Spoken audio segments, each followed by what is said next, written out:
Salmo 37, versos 23 e 24. Vamos pensar um pouquinho nele bem rapidinho.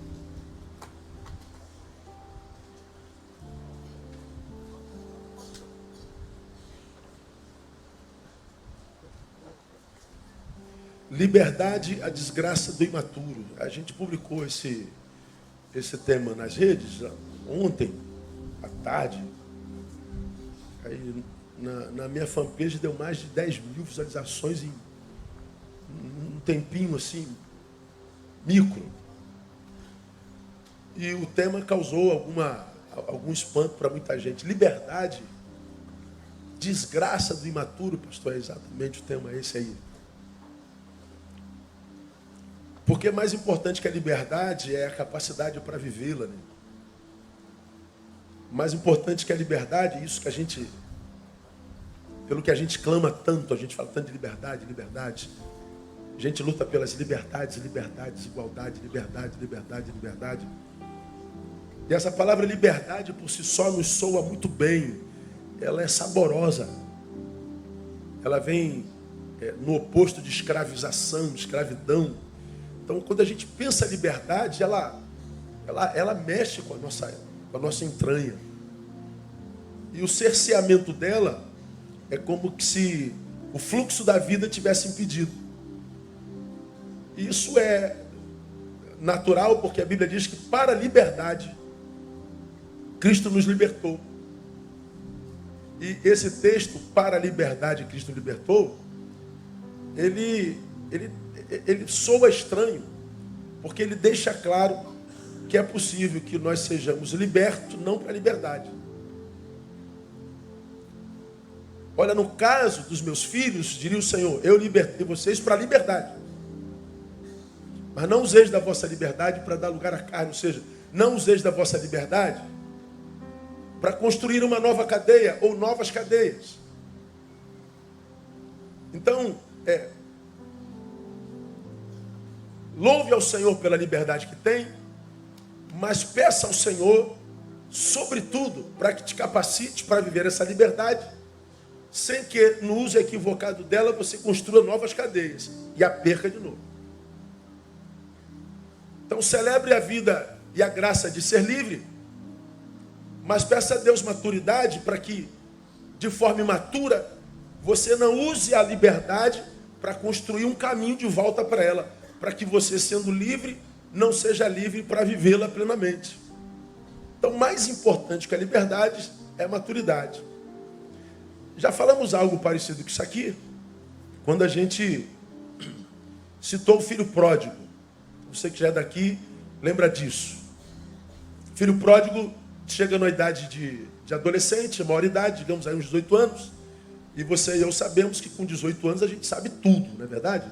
Já estamos prontos para a vida, não precisamos de conselho, nossos pais estão ultrapassados, a gente já sabe tudo. Então ele chega perto do pai, olha, eu fiz uma análise das leis do nosso país e eu sei que tem direito à minha herança em vida. Então me dá a parte que me cabe na minha herança que eu estou indo embora, estou vazando.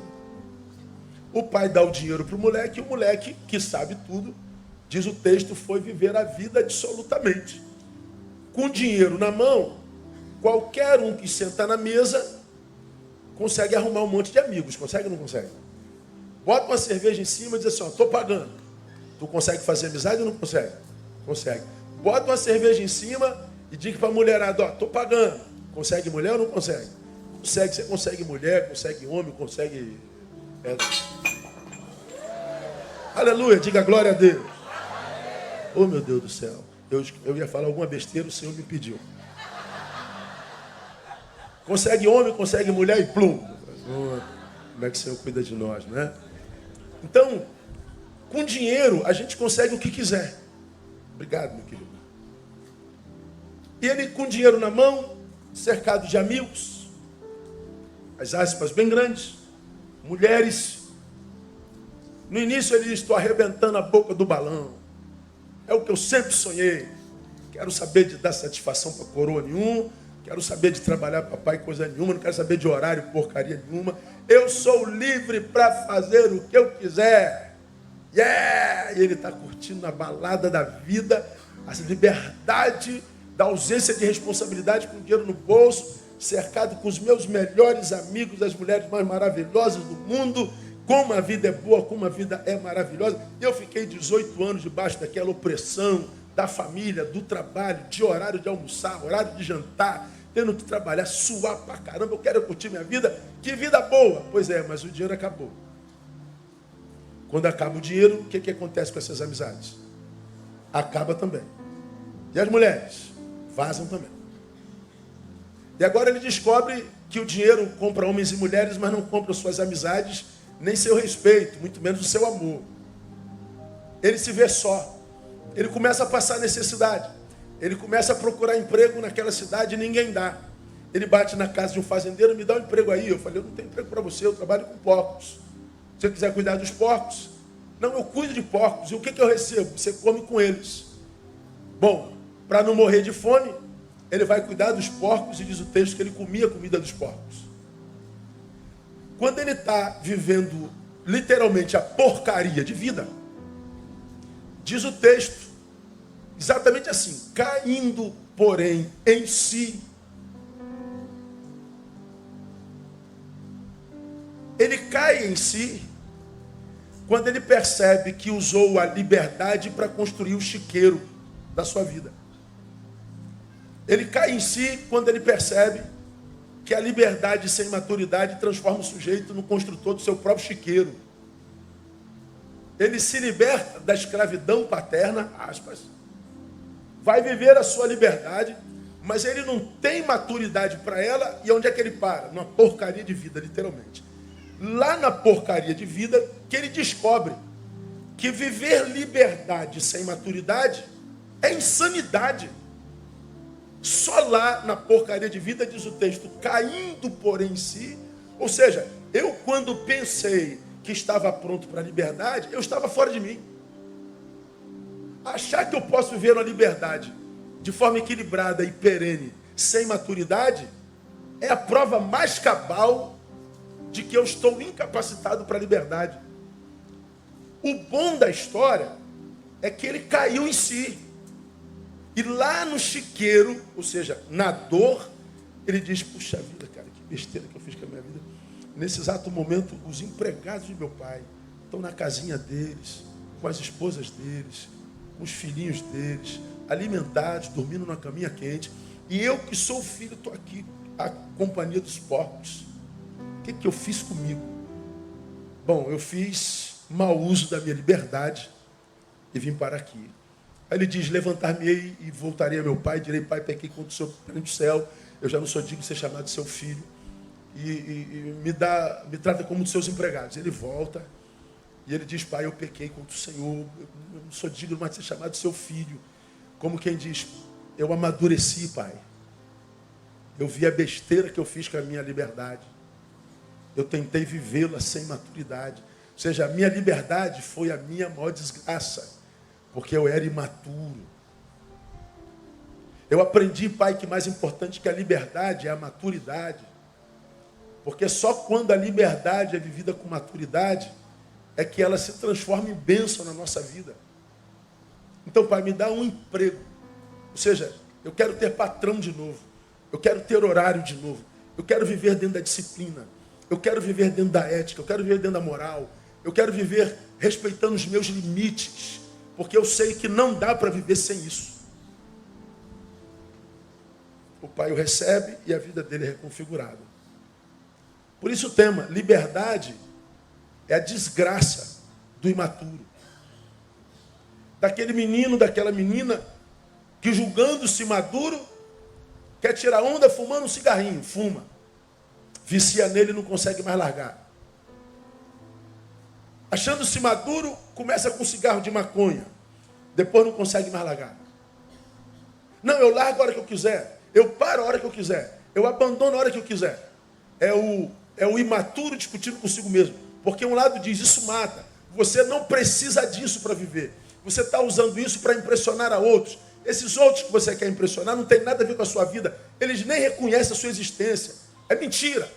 Não viva para outro. Não viva para impressionar a ninguém. Ame-se. E não construa novas cadeias para a tua vida. mas o imaturo, ele não tem ouvido. E aí a gente vê uma geração absurdamente escravizada. Uma geração escravizada pela opinião alheia, escravizada pelas drogas, escravizada pelo sistema, pela rede social. Uma geração que não consegue viver plenitude de jeito nenhum. É impressionante como é que essa geração está triste.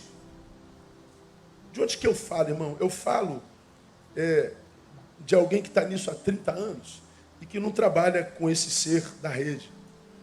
Eu trabalho com aquele ser que o sujeito é quando a rede está desligada. E ele fala da sua essência. Como eu já preguei aqui, eu não falo do auge da profissão de um esteticista que trabalha com o seio e coloca silicone, que trabalha com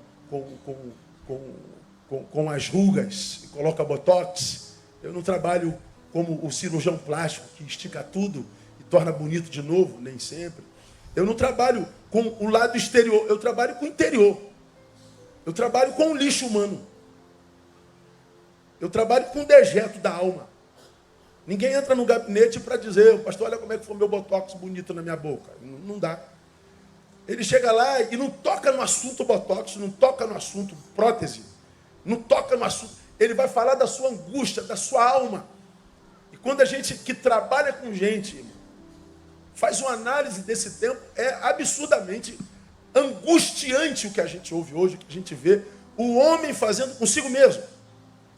Como o nosso senso de valores está adoecido, como nossas prioridades estão completamente desconexas, desconectadas, desconfiguradas. O homem está absurdamente perdido, não sabe para onde vai. E para onde vai não encontra sentido. Aonde está não encontra plenitude. E retorna de novo, e começa de novo, depois vai para lá. Falei, meu Deus, quando é que o ser humano ele vai achar a razão para a qual nasceu? Quando é que o homem vai se encontrar consigo para entender a razão da sua própria existência? O que ele está fazendo nesse planeta? Qual a sua função nesse tempo? Por que você vive em 2019? Não viveu em 1939? E não nasceu em 2079? Por que você nasceu agora, nesse tempo? Ora, há um propósito para o seu nascimento. Então, a perdição é sinistra. E essa perdição, ou seja, essa ausência de sentido e de significado, a gente encontra na criança de 12 anos, a gente encontra no jovem de 30, a gente se encontra no da meia-idade de 50, e a gente encontra até gente que está no final de vida aos 60, 70. Pô, peraí, pastor, estou com 60, não estou no final de vida não, pelo amor de Deus. Eu sei que não está, mas você está bem mais próximo da morte do que os meninos que cantaram aqui, não é verdade, irmão? Não sei se você sabe, irmão, você está morrendo, está sabendo, né? Fala assim para quem está do seu lado, irmão, você está morrendo, desculpa aí.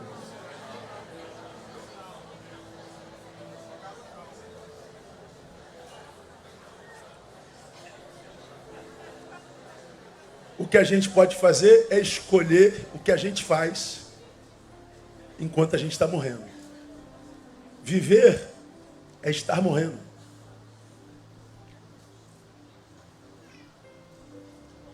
Eu estou morrendo, não morri, então estou vivo. Estou vivendo, mas caminhando para a morte. Como a gente caminha para lá, é que faz todo sentido. Aí, o que eu tenho percebido nesse tempo? Gente realizada, gente infeliz, gente que não encontrou sentido para a existência. Mas como eu tenho falado aqui há 27 anos, dificilmente a gente acha, mas a gente acha, pessoas que insatisfeitas com a própria vida, têm coragem de olhar para o espelho e falar assim, cara, o que você fez com a sua vida, meu? Grande parte dos irrealizados sempre acham no outro, em alguém ou em algum lugar, a razão por ele estar nesse lugar no qual ele não consegue celebrar a vida. Eu estou num lugar, num tempo da minha vida que eu não consigo celebrar. Eu não consigo encontrar sentido para essa existência. Eu estou mal. Dificilmente a gente acha alguém e diz assim, cara, o que eu fiz comigo? Aquele camarada que analisa a história e vai lá na sua infância ele vem crescendo, ele vai analisando a sua própria existência. Ele chega na adolescência, ele traz à memória o que ele foi na adolescência, o que ele fez na adolescência. Na sua transição para a juventude, ele vai lá na escola que ele estudou, se estudou, que tipo de aluno foi, e porque foi como foi aluno, chegou na universidade ou não, ou como chegou na universidade, o que foi na universidade, que tipo de usufruto ele fez do ensino ministrado, se ele brincou na sala de aula, ou se ele tomou aquilo como verdade, aquilo como uma ferramenta para o resto da vida, ou se ele passou por ali sem que aquilo que foi ministrado ali passasse por ele. Dificilmente a gente acha alguém e que vai analisando a sua história para poder entender o seu presente, as relações que teve na vida, os valores que imprimiu sobre a família ou nenhum valor, o lugar onde Deus entrou na sua história e o Cristo entrou na sua história, e analisando a sua história diz assim, meu Deus, eu fiz tudo errado. Eu fiz tudo errado. Eu mereço estar aqui. O que a gente vê é gente daqui dizendo o culpado foi ele, o culpado foi ela, o culpado foi, o culpado foi, o culpado foi. São os que eu tenho chamado há 27 anos de caçadores de culpados. Tributam a outro a razão da sua condição. Bom, o que eu acho é que enquanto o sujeito tributa a outro a razão da sua condição, ele tão somente pereniza tal condição. Porque se o outro é culpado dele estar aqui, e o outro nem toma mais conhecimento da tua vida, está vivendo a vida dele, dependerá da mudança da atitude do outro a tua saída daqui. Como o outro não está nem aí para você, quando você só o culpa e não faz nada para sair daqui, o que acontece? Você está perenizando o teu status quo. Quando na verdade a gente deveria deixar o outro, ou aquilo, ou aqueles, dizer assim, meu Deus, onde eu estou não é um lugar com o qual eu sonhei. Como eu não gosto desse lugar, eu preciso fazer algo para sair daqui. Não adianta a gente sentar e chorar. Não adianta a gente sentar e murmurar. Não adianta a gente sentar e se revoltar. Murmuração não muda a vida de ninguém. Revolta não muda a vida de ninguém. Rebelião não muda a vida de ninguém. O que muda a vida de pessoas são atitudes. Agora, qual é a nossa questão para essa noite, irmão? É que nós somos conhecidos como povo da palavra. Antigamente, nós evangélicos éramos chamados de quê? Quem se lembra? Bíblia. E ele é Bíblia. Ele é Bíblia. Ela é Bíblia. Não fala não que ela é Bíblia. E olha que naquela época, porque nós éramos chamados de Bíblia, até quando nossos colegas falavam palavrão perto da gente, não fala palavrão, não é. Ele é Bíblia. Não era assim que acontecia? Por que nós éramos chamados de Bíblia? Quem arrisca? Porque antigamente a gente usava a Bíblia, papel, livro, e geralmente usava debaixo do braço. Né? Então era Bíblia para lá e para cá, para todo lado, Bíblia para todo lado. E naquela época a gente lia a Bíblia mesmo. Nossas crianças tinham aula, como nossas crianças têm, e manuseavam o livro sagrado, e a gente brincava de desembainhar a espada, 1, 2, 3. Quem é desse tempo aí? Deixa eu ver, levanta a mão, deixa eu ver quem lembra disso. Pouca gente. O que é desembainhar a espada, 1, 2, 3? Me empresta um livro, Magno, me empresta um livro aí. Esse é crente. Vamos aplaudir o negão aí, vamos aplaudir o negão. Olha o tamanho da Bíblia do sujeito. Bíblia de estudo pentecostal. Essa igreja é batista, irmão. Nossas crianças brincavam assim, todo mundo com o livrinho fechado. Aí a tia diz assim, desembainha a espada. Jesus, como é que é? 1. Ih, rapaz, já esqueci. Aí a tia dizia assim, você vai achar 1 Crônicas 7:12. Ou então Sofonias 1:2. Irmão, tem Sofonias na Bíblia, irmão. Pode crer que tem, pode procurar que tem. Né? Sofonias 1, 2, 3. Aí, dizer mais espada, 1, 2, 3. O cara lia. Isso era um exercício. Então, as crianças conheciam os 66 livros da Bíblia. Porque a prática, não é? Tinha trabalhinho de casa, aquela coisa toda. Os pais também liam Bíblia naquela época. Acredita, irmão, que os pais liam Bíblia? Naquela época, nós tínhamos culto doméstico. Quem é fruto de culto doméstico? Deixa eu ver aqui. Grande parte. O problema do culto doméstico é que a gente tinha caixinha de promessa. E a caixinha só tinha promessa, irmão. Não tinha nada. Aí o cara lia a caixinha de promessa quase como um horóscopo, onde sair de casa. Deixa eu ver meu horóscopo de hoje. Tinha uma promessa, não tinha uma exortação, não tinha nada. Aí o que a gente acontece? Crescemos, aí pensa no versículo aí, é promessa. A gente só conhece os versículos promessa. Os versículos mais conhecidos da Bíblia. O Senhor é meu pastor e... Olha eu aí. Deus é meu refúgio e fortaleza, meu socorro bem presente. Olha eu aí, meu socorro. 1000 cairão ao teu lado, mas eu não serei atingido. Olha eu aí de novo. A gente só conhece os versículos que falam da gente como alvo. Mas nós tínhamos acesso à Bíblia. O povo da palavra usava a palavra, lia a palavra, e o povo, por causa da palavra, ele estava preparado para o tempo que vivia. Me parece que o nosso afastamento da palavra nos incapacitou para esse tempo que vivemos. O que nós vemos hoje é um evangelho pregado e esvaziado de conteúdos. E qual é o problema de um evangelho esvaziado de conteúdo? É o infantilismo. É o infantilismo espiritual produzido na vida daqueles que se dizem discípulos de Cristo. Como eu preguei alguns domingos atrás, a síndrome do Peter Pan espiritual. É aquele menino crônico que não cresce para olhar no espelho e dizer, foi você. E a prova é a tua história. Olha a tua história e veja se a forma como você viveu não te traria aqui onde você está. Então, se nós amadurecêssemos para fazer essa análise, a primeira coisa da qual a gente se livraria era da revolta contra a vida, da revolta contra Deus. Porque nós achamos o culpado sou eu.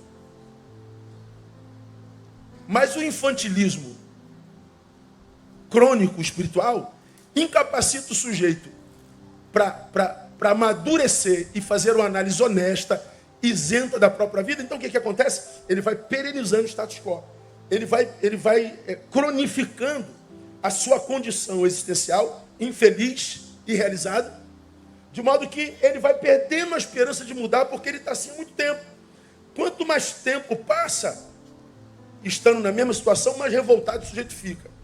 Para não ser consumido pela revolta, ele vai começar a produzir mentiras a respeito de si. Não, eu estou assim porque eu quis, eu sonhei estar aqui. Não, foi um planejamento meu, da minha mulher, foi não sei o quê. Nada, tudo mentira. Ah, você não está feliz. Eu acho que a infelicidade, irmão, ela só pode ser mudada quando a gente mergulha dentro dela e a gente tenta transformá-la. Eu não sei se eu vou lembrar a frase, não estava aqui nas minhas anotações. É uma frase atribuída a Chico Xavier. Sabe quem foi Chico Xavier? Sabe, né? Não foi pastor, não.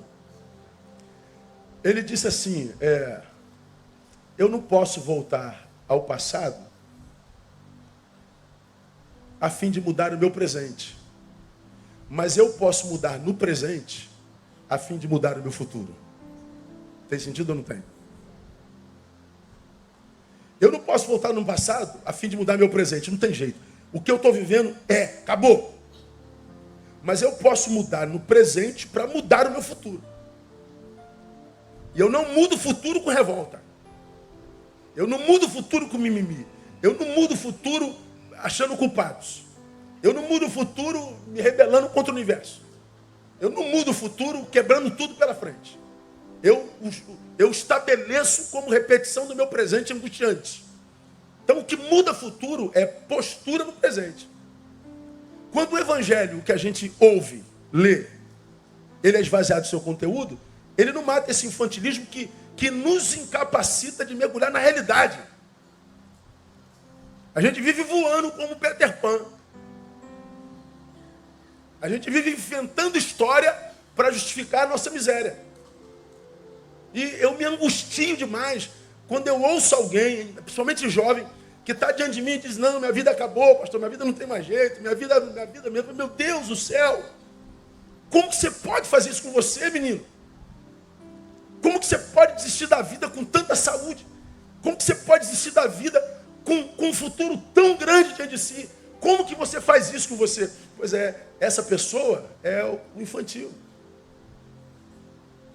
Ele não consegue mergulhar e viver aquela dor e diz, chega, agora eu vou mudar a minha postura e vou voltar para a vida.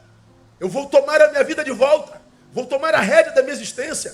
Porque eu ainda tenho um futuro longo diante de mim. E mais, se você toma a rédea da tua vida e toma postura no presente, o Deus que você serve, Ele no mesmo tempo toma a rédea da tua vida contigo no nome de Jesus. Porque Ele é fiel. Agora, quando a gente desiste da vida, Ele respeita a nossa decisão. Então, a gente vê um tipo de crente vivendo hoje com esse infantilismo. Aí o que acontece, irmão?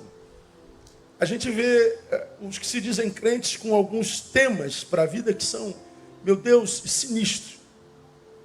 Como eu vi ontem, pastor, crente pode botar tatuagem?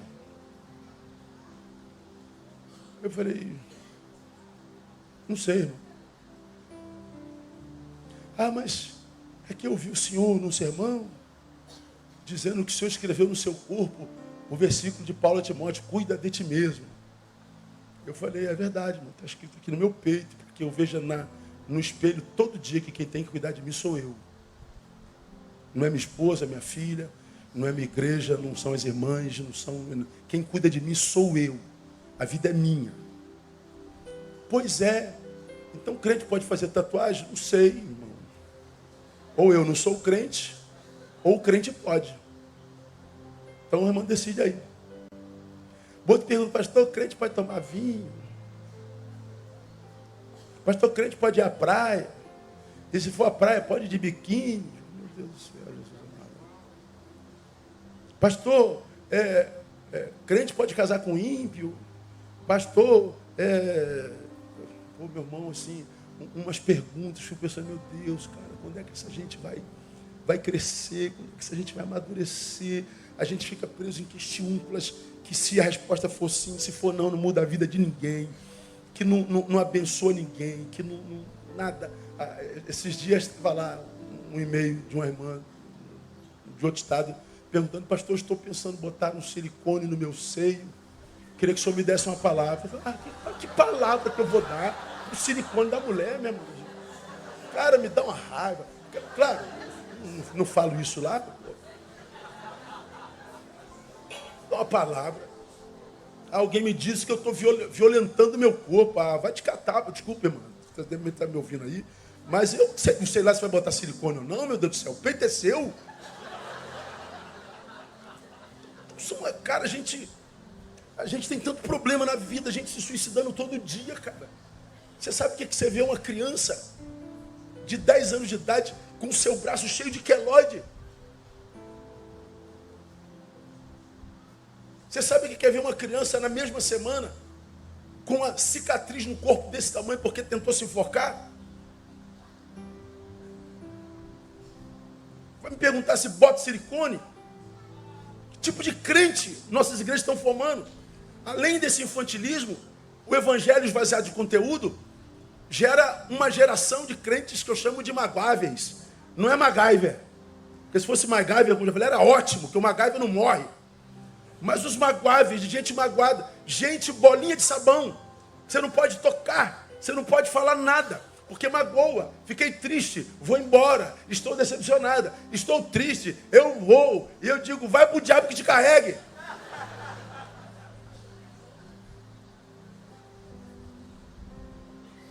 Gente que não tem estrutura nenhuma para a existência.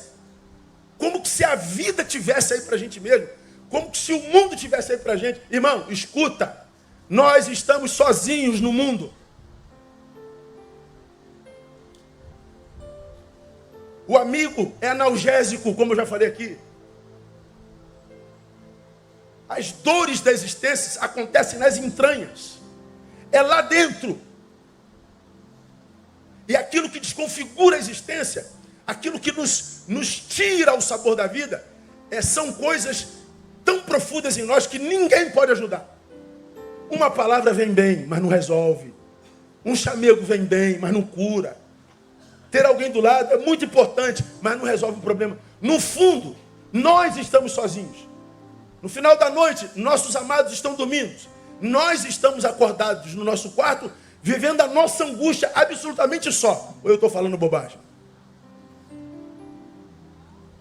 Então, se isso é uma realidade, não adianta eu ficar cobrando de quem está dormindo nos outros quartos, cobrar daqueles que cumprem o expediente comigo, a presença o tempo inteiro, porque não é daqui de dentro.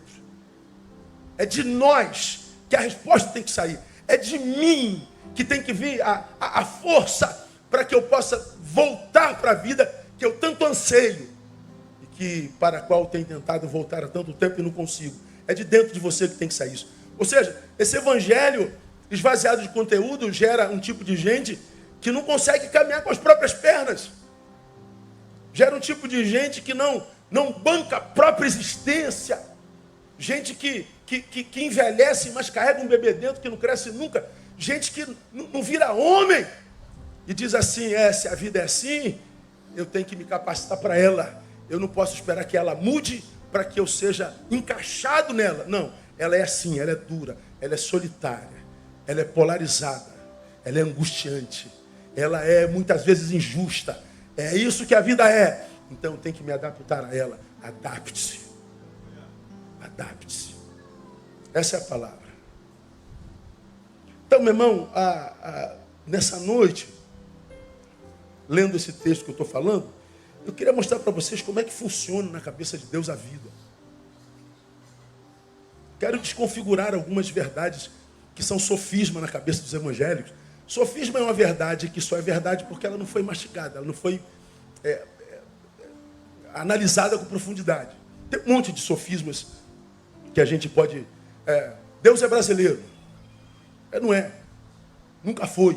Graças a Deus. O cair é do homem, conclua. Levantar de Deus. Nunca foi.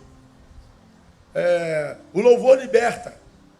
É só porque o Paulo cantou com um menino lá na cadeia, a cadeia quebrou. Você pode estar em cadeia. Canta a noite toda, ver se a cadeia vai quebrar. Canta. Vai lá no Bangu 3 e canta. Faz 70 horas de louvor, vai ver se a cadeia vai quebrar. Sofisma. E a gente tem um monte de sofismas que a gente abraça como verdade inalienável na vida e a gente trata aquilo como se fosse palavra de Deus. E esse texto, ele revela algumas coisas para mim, irmãos, que são tremendas. Leia comigo esse texto aqui. Vamos lá juntos. Confirmados pelo Senhor são os passos do homem em cujo caminho ele se deleita. Outro. Ainda que caia, não ficará prostrado, pois o Senhor lhe segura a mão. Esse texto, irmão, ele é lindo. Eu tenho esse texto como muito querido na minha alma. Porque quando a gente resume nesse segundo versículo aí, diz, ainda que caia. Então o Senhor diz assim, olha meu filho, você que está caminhando, a queda é possível, o fracasso é possível. Meu filho, você que está caminhando, o divórcio é possível, a enfermidade é possível. Meu filho, você que está caminhando, está em pé? Não existe perenidade na existência. Isso que hoje é vitória, não é perene. Então amanhã você pode cair. Mas também a derrota não é perene. Logo, logo você se levanta e continua de novo. Então esse texto, ele é um texto que traz esperança para a vida. Ele está dizendo, Neil, a queda é uma possibilidade. Mas se você vive na minha presença, ainda que caia, não ficará prostrado. Por quê? O Senhor lhe segura a mão. É como a gente está caminhando, tropecei. Mas a minha mão está aqui, ó. Tem alguém segurando ela, você entende isso? Eu caio, mas minha mão está aqui, ó. Aqui. O Senhor está dizendo, Neil, não fica aí. Acredita, eu estou segurando na tua mão. E Ele nos traz de volta à vida. Ele está dizendo, eu não livro você da queda, mas eu te ajudo a levantar. Eu não livro você da dor, mas eu te capacito para lidar com ela. Eu não te livro da adversidade, mas nenhuma adversidade vai te deixar prostrado. Então como é que tem uma multidão de gente prostrada? Largou a mão do Senhor. E prostrado diz, eu larguei porque o Senhor me abandonou. Não te abandonou não. Abandonou não. É você que está vivendo a tua queda de forma equivocada. Agora, volta o versículo, painel. Vamos a algumas verdades nesse texto aqui, que me são caras e eu quero compartilhar com vocês. E que vão desmontar alguns sofismas evangélicos. Olha lá, confirmados pelo Senhor, são os passos do homem cujo caminho ele se deleita. Então veja lá, o que o texto está dizendo? Quem é que planeja meus passos? O crente diz assim, não, Deus. Meu caminho está na mão do Senhor.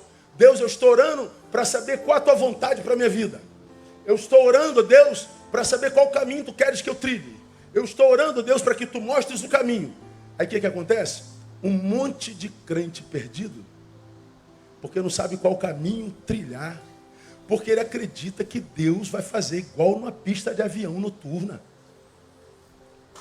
Quem voa aqui sabe, o avião está pousando, tem aquela escuridão lá embaixo, mas tem aquela pista assim iluminada do lado, certinha. E o avião vai naquela pista certinho. Esse negócio de que Deus é quem faz o meu caminho, isso é sofismo, irmão. Olha o que esse texto está dizendo. Que quem faz o nosso caminho é a gente. O Senhor confirma o caminho do homem. Se o caminho que eu escolhi para mim agrade seu coração. Então veja só, Neil, a vida é sua. Escolha qual caminho trilhar na vida.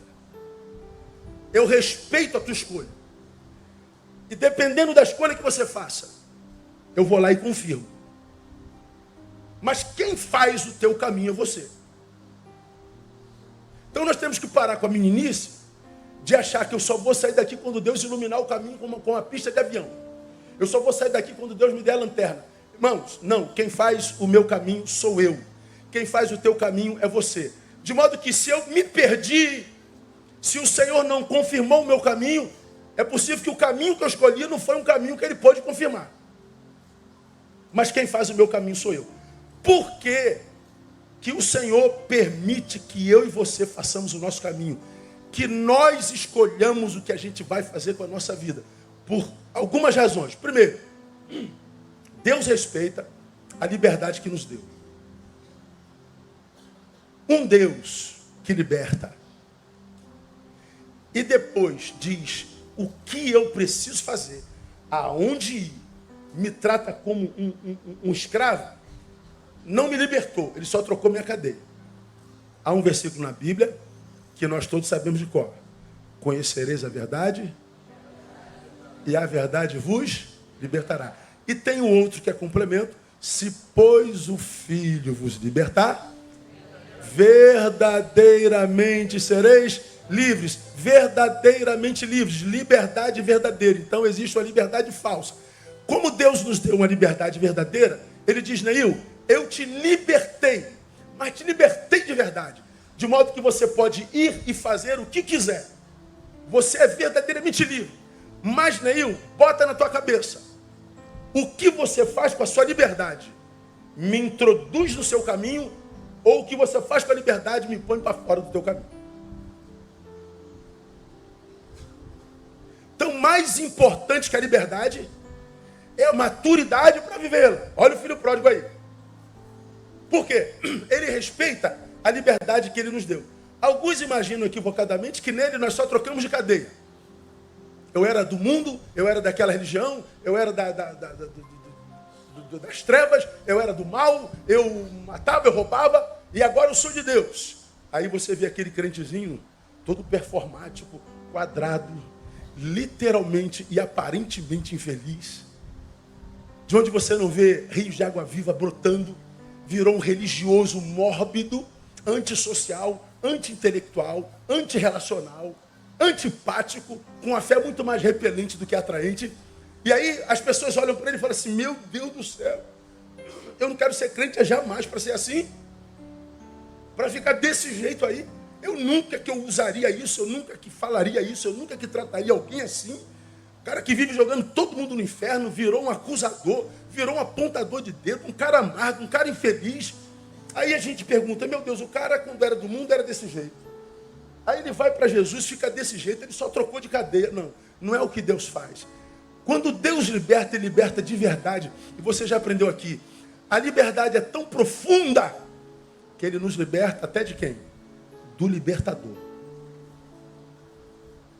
Ele me liberta do pecado, me liberta das trevas, me liberta de mim. E diz assim, Neil, te liberto até de mim mesmo, que sou teu libertador. Você só me introduz no seu caminho, se quiser. E se não quiser, não me introduz. Você faz com a sua vida o que você quiser. Essa liberdade que Deus nos deu, irmão, me encanta. Mas ao mesmo tempo Ele diz, quem faz o seu caminho é você. A liberdade que eu te dei é a coisa mais sagrada. De modo que eu respeito a decisão que você toma na vida. Por que Deus me permite fazer os meus caminhos? Porque Ele também respeita a inteligência dele em nós. A Bíblia não diz que nós fomos criados à imagem e semelhança dele? Nós temos da sua inteligência. Ele acredita na inteligência que nos deu. Nós quase nunca acreditamos nela em nós. Portanto, acredita no que eu vou te falar. Haverá momentos em nossas vidas, irmãos, na nossa jornada, em que nós vamos precisar tomar decisões absurdamente importantes. Haverá momentos na nossa vida em que nós estaremos assim, na bifurcação. Se a gente acerta, a gente vive, se a gente erra, a gente morre. Momentos virão na nossa existência que nós vamos precisar desesperadamente de uma manifestação de Deus. Deus dá um sinal, Deus mostra alguma coisa, Deus manifesta-te, Deus fala, Deus age. E Deus vai nos dar o seu mais contundente silêncio. Por que Deus fica em silêncio em alguns momentos mais nevrálgicos da vida? Em momentos que muitas vezes a gente precisa dele. Deus, eu não consigo entender. Lembra que eu preguei aqui há 2 domingos atrás? Um amigo que foi referência para mim no meu início de ministério. Ele me pede um horário, eu dou um horário para ele. Ele diz, Neil, eu vim aqui te comunicar que eu desisti de Deus. Eu desisti de Deus. Eu não posso conceber o seu silêncio num momento como esse da minha vida. Eu não admito um Deus que se diz bom, silenciado num momento como esse. Na cabeça do imaturo, o silêncio de Deus é abandono. O silêncio de Deus é não importância. O silêncio de Deus é quase maldade. Como tu pode ficar em silêncio? Sabe por que Deus fica em silêncio? Porque Ele respeita a sua inteligência em nós. Quando o silêncio de Deus nos é oferecido, nós precisaremos acreditar nos seus princípios estabelecidos em nós. Precisamos acreditar nas suas promessas. E uma das promessas mais preciosas para mim na Bíblia Sagrada vem de Lucas 21, 14 e 15. Proponde, pois, em vossos corações, não premeditar com uma vez de fazer a vossa defesa. Agora olha o 15. Porque, leia comigo o versículo 15. Vamos juntos, irmãos. Porque eu vos darei boca e sabedoria, a que nenhum dos vossos adversários poderá resistir nem contradizer. Eu vos darei boca e sabedoria. Deus respeita essa sabedoria em mim. Deus respeita essa sabedoria. Se na bifurcação da vida, na angústia da vida, ao invés de eu me revoltar com o Deus silencioso, eu olhar para o Deus silencioso e entender, Pai, se tu estás em silêncio, sendo bom, perfeitamente bom como tu és, é porque tu acreditas na inteligência que tu me deste. Então, Deus, ilumina os olhos do meu entendimento e me permita entender o que está acontecendo na vida. Você vai ver que quando você se propõe a praticar a sabedoria que Deus deu, você vai ver que as coisas começam a clarificar. Aí no meio de um bando de gente desesperado, está você com a visão para além do alcance, porque você tem uma visão espiritual sobre a coisa. Você tem uma visão mais além, porque você vê com os olhos de Deus. E você entende que o silêncio de Deus é mensagem. Então é muito comum pessoas diante do silêncio de Deus se angustiar. Por que Deus não faz? Eu me lembro quando eu preguei aqui alguns anos atrás, falando sobre outro assunto, a decepção dos crentes maturos com Deus silencioso. Porque parece que os de lá têm mais atenção dos seus deuses do que o nosso. Como aquela pessoa que ela quer saber do futuro dela, né? Ela vai buscar o astrólogo. Aí vai lá na astróloga e a astróloga faz o mapa astral dela. Coisa linda, irmão. Qual o seu nome? Neil Teixeira Barreto. Data de nascimento, 1/8/66. Ela vai dizer assim, o seu nome está em ascendente em Plutão. Plutão está passando por debaixo de Marte nesse momento. E Marte está em cima da Lua. Então, é por isso que você está assim. Ah, entendi. Entendi. Aí você vai lá, consulta os astros falam na hora. E o sujeito sai de lá enganadamente feliz. Irmão, eu descobri que eu estou em ascendente Plutão, e Plutão está passando por debaixo de Marte, que está em cima da Lua. Entendeu? Quando Plutão sair de Marte e a Lua sair da frente, a minha vida volta para o normal. O cara sai de lá feliz da vida. Os astros falaram na hora.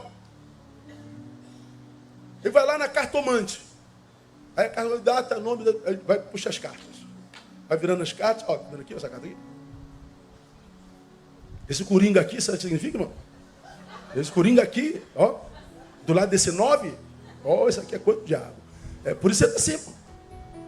Porque se esse 9 desenrola, vira uma linha, enforca o coringa. Entendeu? É por isso que você está enforcado na vida. Ah, entendi. O cara sai de lá enganadamente feliz, irmão. O cara vai lá consultar os búzios lá, as pedrinhas. E chega lá, aí, meu filho, o que você quer, meu filho? Ah, porque o bicho está pegando. Aí ele joga lá, ih, meu filho. O cara sai de lá feliz. Agora, você entra no teu quarto em secreto, se ajoelha, ora ao teu Deus em silêncio, e o que acontece? Nada. Não acontece nada. E você sai de lá realmente infeliz. Porque você acredita que a tua lágrima e o teu choro não foram valorizados por Deus. Quando provavelmente ou certamente Deus está dizendo, meu filho, eu não vou te dar sinal visível nenhum. Porque já houve momentos na minha vida, irmão, de tanta angústia, que eu deitado no meu gabinete, gemendo diante do Pai, eu pedi ao Senhor, eu preciso tomar uma decisão urgente para ontem. Então, Deus, eu tenho uma noção, mas eu preciso de uma certeza. Então, Deus, me dá um sinal de que tu estás me ouvindo. Manda uma mosca voar aqui dentro. Faz um vento aparecer aqui. Queima uma lâmpada. Joga um livro desse no chão. Deus, nada. Mas depois do nada de Deus, eu entendi. Se você já tem noção do que vai fazer, banca a tua atitude. O que você quer é uma certeza, porque você tem medo de fazer o que você crê. Teu problema é de estima e de imagem. Então não traduz para mim a sua frustração consigo. Então, meu irmão, você que está aqui diante do insondável silêncio de Deus, do angustiante silêncio de Deus. O silêncio de Deus não é ausência de amor. É um Deus que está dizendo, meu filho, acredita na inteligência que eu te dei. Acredita no que já há de mim, no teu coração. Busca dentro que você vai ver que a resposta já está aí. No nome de Jesus.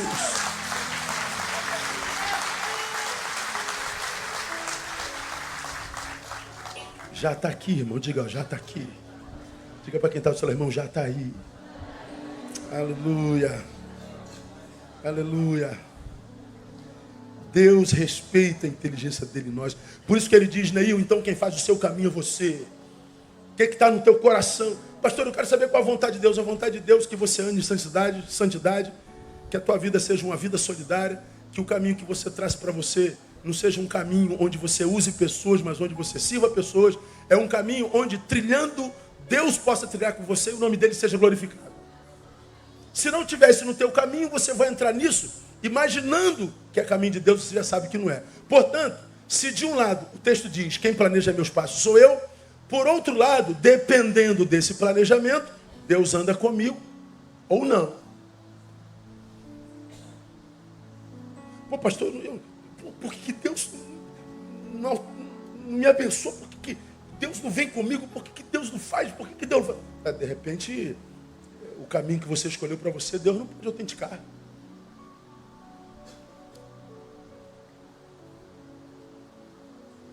Confirmados pelo Senhor, volta para o texto original, Panel, são os caminhos do homem, cujo caminho ele se deleita. Confirmado pelo Senhor, são os passos do homem em cujo caminho ele se deleita. Então ele está dizendo, Neil, se o caminho que você faz é um caminho que me alegre, eu confirmo o teu passo. Mas se você fizer um caminho, Neil, tortuoso, não me peça para confirmar isso. Eu vou respeitar a decisão que você tomou na vida, mas não me peça para confirmar isso. Não me peça para abençoar isso. Ele continua respeitando a minha liberdade. Neil, você é livre para fazer da tua vida o que você quiser. Mas eu só vou confirmar se o teu caminho me deleitar. E se não deleitar, o que nós crentes achamos? É que Deus vai me tirar do caminho. O que nós achamos é que Deus vai botar um muro no caminho. É que Deus vai me impedir de fazer essa besteira comigo. Não. Ele respeita a minha inteligência e respeita a minha liberdade. Portanto, o mais importante que a liberdade é a maturidade. Para que eu não me auto-sabote. Para que eu não trilhe um caminho equivocado. Então, esse texto ele diz, dependendo do seu planejamento, eu ando contigo ou não. É muito comum nós vemos pessoas não entendendo porque seus caminhos não são aplainados, porque seus caminhos não são confirmados pelo Senhor. À luz desse texto, pode ser porque seu caminho não agrade, ou, olha para cá, ou esse caminho o agrade, mas não era para ser trilhado agora. Você não estava pronto para ele. Olha aí, gente. Deixa eu mostrar um texto para vocês. Atos dos Apóstolos 16, capítulo 6. Pode ser que não seja um caminho bom. Pode. Pode ser que seja um caminho bom, mas eu ainda não estou pronto para ele.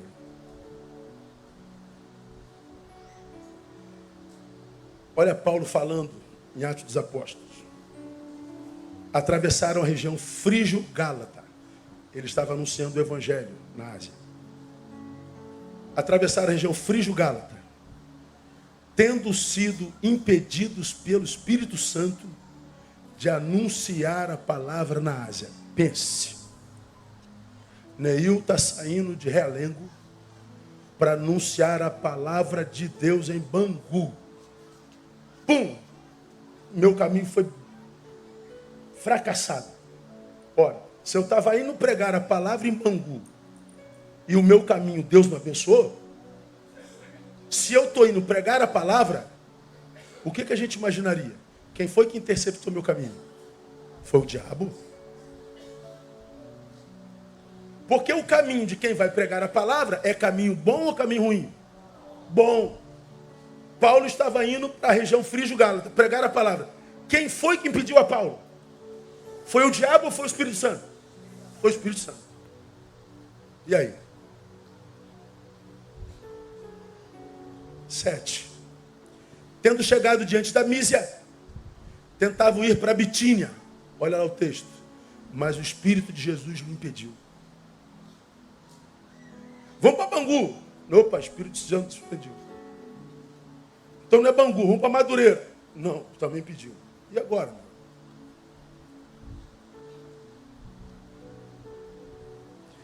De noite apareceu a Paulo esta visão. Estava ali em pé um homem da Macedônia, que lhe rogava: passa a Macedônia e ajuda-nos. E quando ele teve esta visão, procuramos logo partir para a Macedônia, concluindo que Deus nos havia chamado para lhes anunciarmos o Evangelho. Paulo está dizendo: não basta fazer o que é bom, tem que ser a vontade de Deus.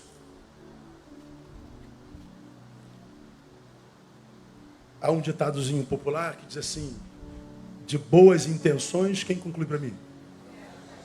Vamos repetir: de boas intenções? O que esse texto está dizendo? Há muita gente boa, ferrada.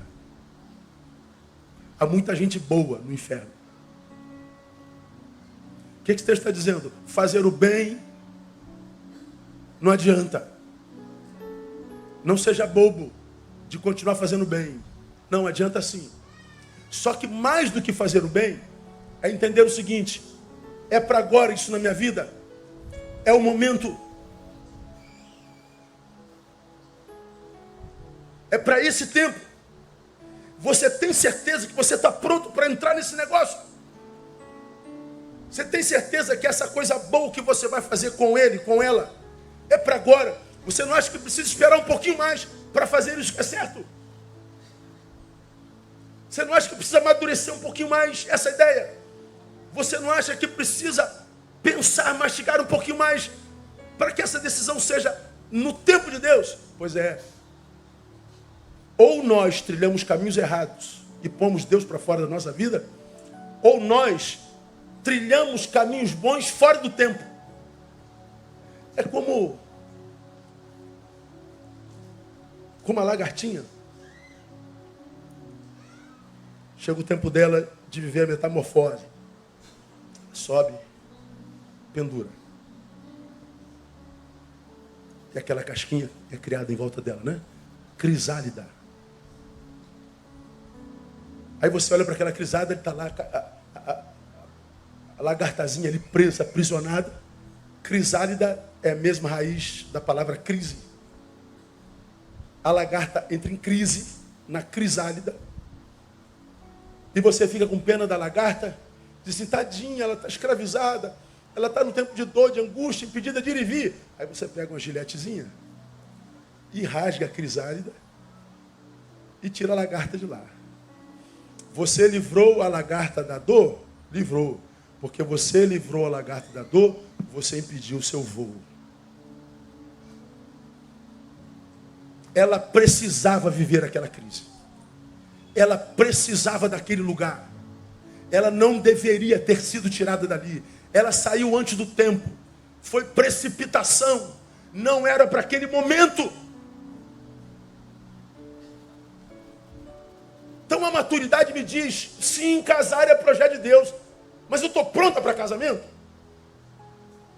Sim, casar é importante. Mas esse homem tem os atributos, pelo caráter dele. A gente se nega a ver a realidade. A gente se nega a ver a verdade. Vamos entrar nesse negócio.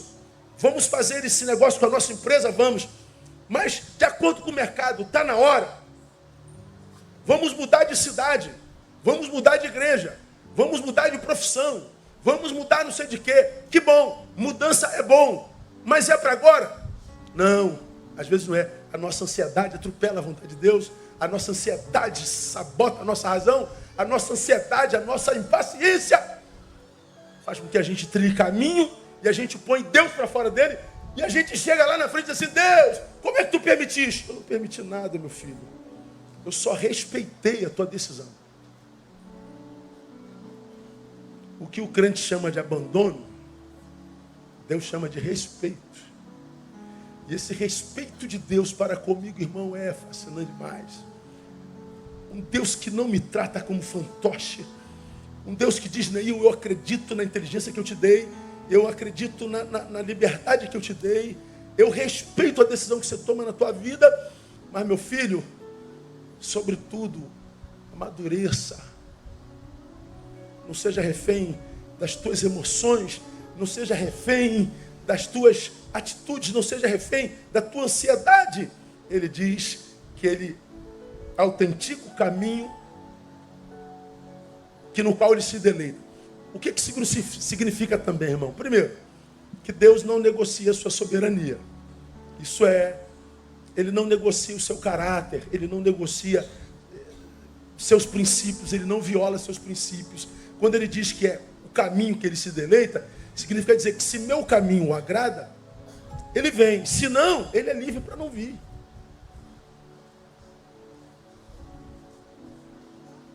Se eu escolho o caminho do mal, mesmo me amando demais, ele diz, Neil, eu não posso te abençoar nesse erro, meu filho. Você vai sofrer, meu filho, sai daí.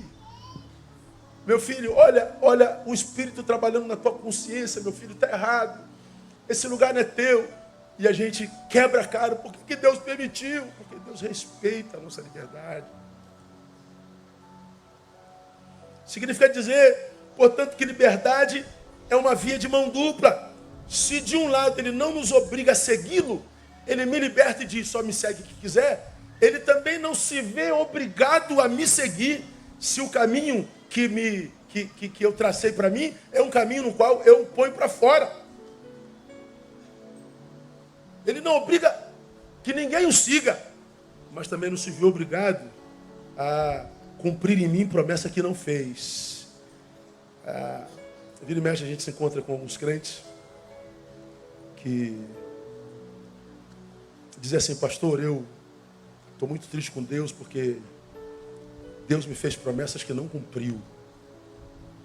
Eu falei, como é que é, irmão? Deus me fez promessas que não cumpriu. Olha, meu Deus do céu. Deus é mentiroso, né, cara? Não é o que eu disse. Foi o que você disse.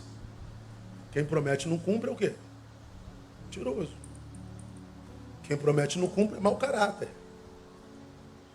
Então Deus é mentiroso, é mau caráter? Não. Mas essa é a palavra do imaturo. O maduro diz assim, cara, eu tenho certeza, eu estava na presença de Deus, Deus me fez essa promessa, Ele falou claramente ao meu coração, testificou na palavra, Deus prometeu. Por que não cumpriu? Deve ter alguma razão. Porque o Deus que eu sirvo é perfeito e perfeitamente bom. Ele é o mesmo ontem, hoje, eternamente. Nele não há mudança, nem sombra de variação. Por que ele não cumpriu? Bom, na minha cabeça eu penso logo. Aquele para quem ele cumpriu ainda existe em mim? Ou será que quando ele me prometeu, eu estava no seu altar, em intimidade com ele, eu falava com ele, ele comigo, nós tínhamos uma relação de pai e filho, e eu ouvi a sua promessa, que é verdadeira, mas a promessa não aconteceu no tempo que eu previ, porque Deus demorou a cumprir a sua promessa, eu não sabendo esperar em paz, fui me deformando, e agora eu me transformei nesse ser angustiado, frustrado com Deus, porque ele não cumpriu uma promessa feita a mim. Pois é, o problema é que a promessa que ele fez não foi esse ser que você é aqui. A promessa que ele fez foi para aquele ser que você era na presença dele. Mas a sua imaturidade, ou seja, a sua incapacidade de esperar em paz, foi deformando você, como eu digo aqui há 27 anos, da qualidade de adorador para murmurador. Agora você é alguém que lembra a Deus o que ele não fez. Você não é alguém que adora a Deus pelo que ele tem feito. Aí a gente vai se deformando e diz, Deus me prometeu e não cumpriu. Ele não prometeu nada para esse ser, no qual a gente se transforma quando a gente está longe dele. Ele promete para aquele ser que a gente era na presença dele.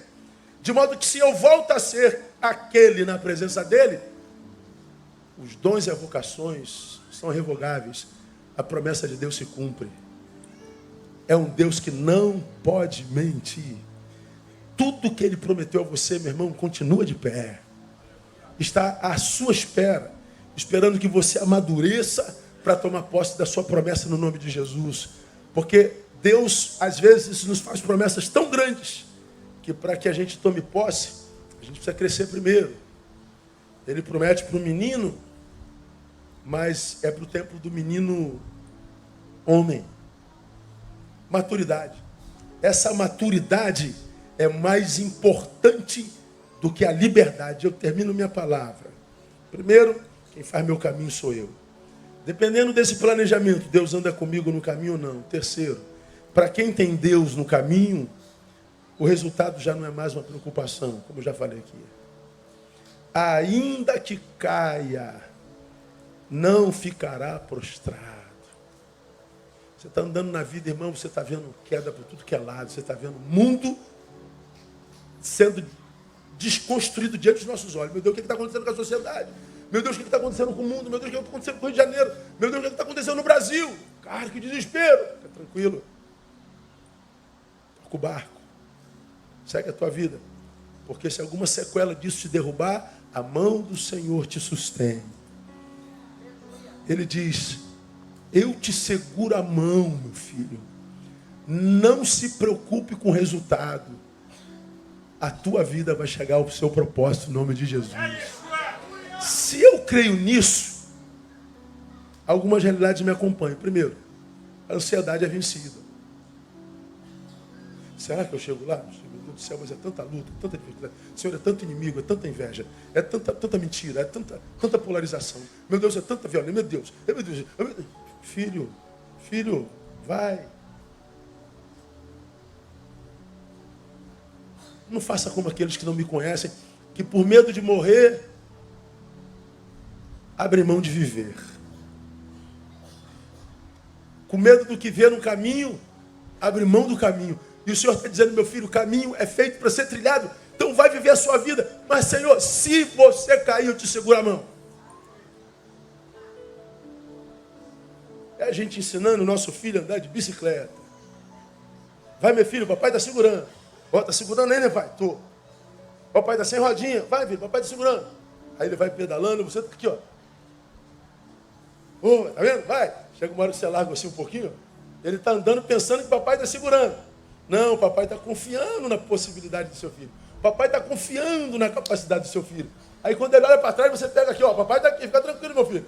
Vai lá. E ele está andando já sozinho, imaginando que o pai está segurando. E o pai já está lá de longe vendo, correndo atrás do filho, gozando com o filho. E o filho pensando que é o pai. Não, filho, eu te abandono por amor. Eu te largo por amor. Meu filho, vai para a vida. E o moleque daqui a pouco está fazendo firula com a bicicleta, irmão. Porque o pai largou. Mas ele está dizendo: papai está sempre por perto. E às vezes esse filho, aprendendo a caminhar, ele cai, se rala, mas o papai chega: não chora não, fica tranquilo. Aí o molequinho, estou no colo do papai. Ó, papai trata a gente do mesmo jeito. Não paralisa a tua vida não. Volta para a vida no nome de Jesus. Volta para o teu projeto. Se esse aplauso é para ele, irmão, aplauda de verdade. Aleluia. Volta, larga essa ansiedade. Mas será que vai dar certo? Não sei. Eu vou lá e vou tentar.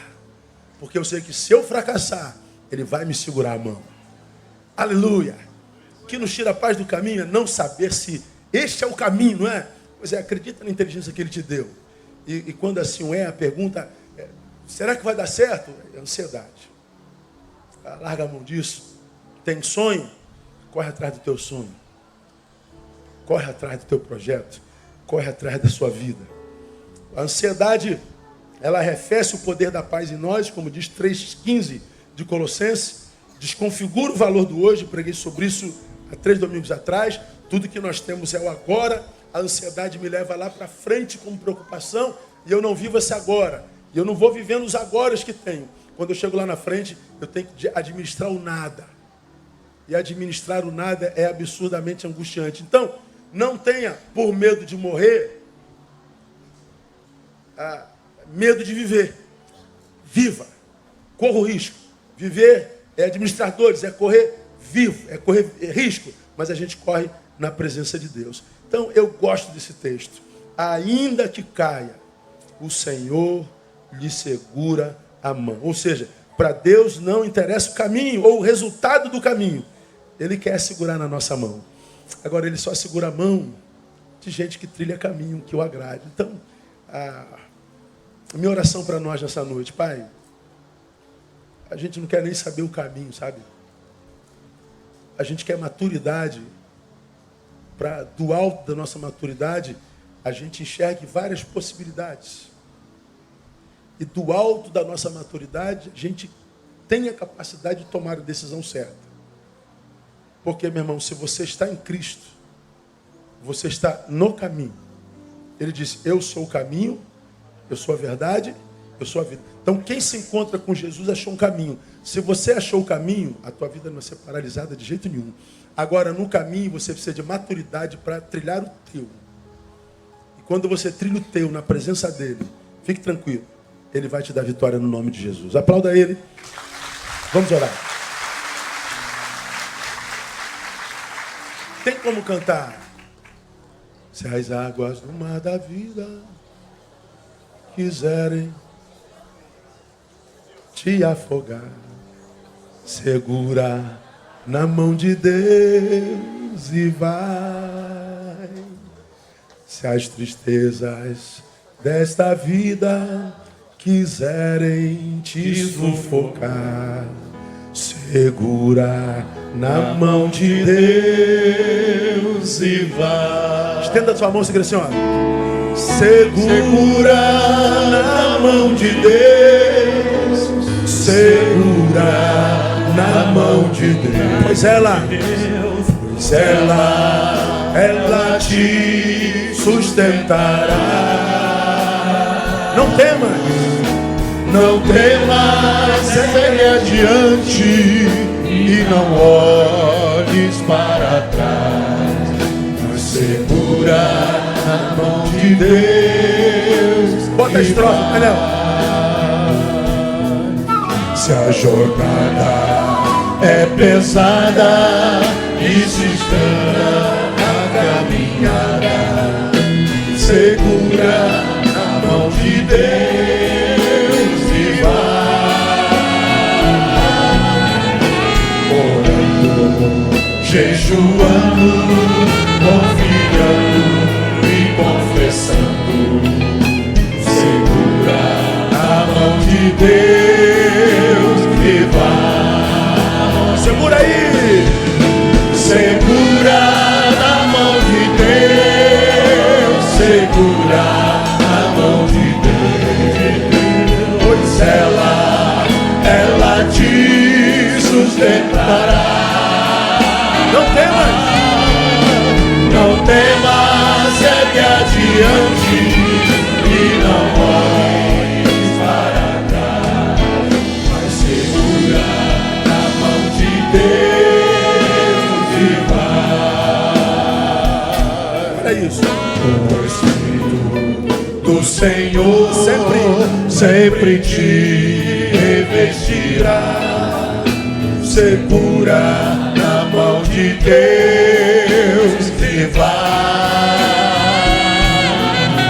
Jesus Cristo prometeu que jamais te deixará. Segura na mão de Deus e vai.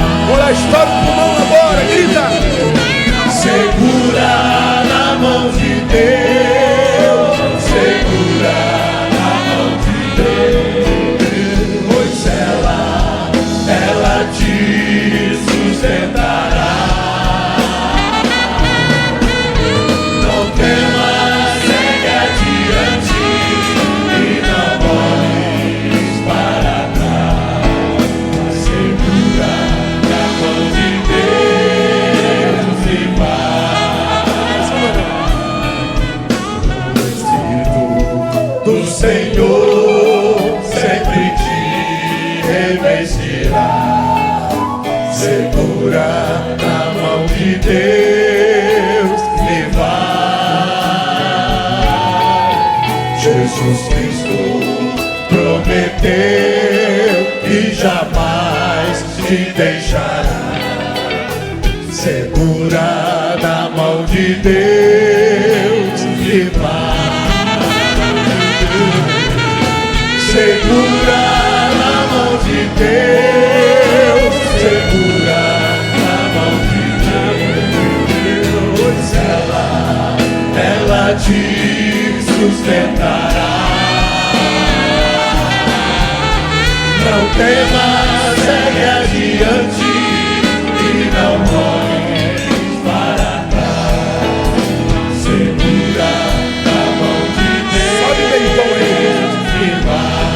Segura. Segura na mão de Deus, segura na mão de Deus, pois ela te sustentará.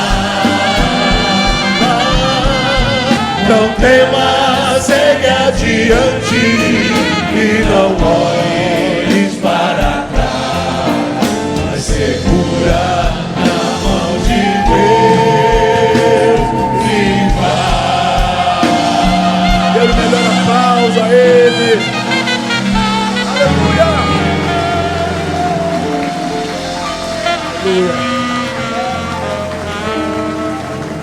Segura na mão do irmão que está do seu lado aí. Vamos fechar, vamos orar. Aleluia. Oh, aleluia.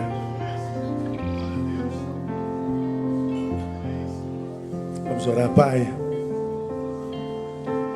Eu não preciso chamar à frente aqueles que estão aqui num caminho de dor. Tu sabes quem são eles. Eu não preciso chamar aqui, ó Deus, aqueles que num caminho de dor estão decepcionados contigo e com teu silêncio. Tu sabes quem são eles. Eu não preciso chamar aqui à frente, ó Deus, quem está vivendo um momento da sua história angustiante, não sonhado. Tu sabes quem são esses. E eu, Pai, não te peço que tu os tires dali, não. Eu te peço que tu os amadureça nesse caminho. Que eles vivam a experiência do filho pródigo, que na porcaria de vida caiu em si. Que lá no momento da dor, eles passou a se enxergar com realismo e realidade. Lá no momento da dor, deixou de sentir pena de si e se ver como um pobre coitado para lembrar da sua identidade de filho. Então, ó Deus, restaura nesse homem, nesta mulher que aqui está presente, que usou mal a sua liberdade, parou onde parou, abençoe-o com maturidade, que tu possas trazê-lo a si de novo, que tu possas tirar, ó Deus, as escamas do entendimento, que tu possas, ó Deus, abrir os olhos do entendimento, para que ele possa sair desse caminho com as próprias pernas, para que ele possa sair desse caminho amadurecido. Pai, nós queremos maturidade para sermos bons gestores de nós mesmos, de modo que nós gestemos a nossa vida na palavra, para que nós jamais venhamos a precisar de um milagre teu. Dá-nos essa sabedoria. A tua palavra diz que o teu povo é teu povo, mas está sendo destruído porque lhe falta conhecimento. Então, ó Deus, precisa de milagre quem não tem conhecimento para gestar a vida no caminho que tu aprovas. Nós cremos em milagre, mas nós queremos uma vida, ó Deus, que não dependa do milagre. Nós queremos uma vida, ó Deus, preparada para trilhar o caminho da vitória. Mas se porventura a queda nos espera, nós vivamos a queda na certeza de que tu nos segura a mão. Traz luz ao entendimento do teu povo nessa noite e amadureça-nos na palavra. Se a dor é inevitável, que essa dor gere um novo eu em nós.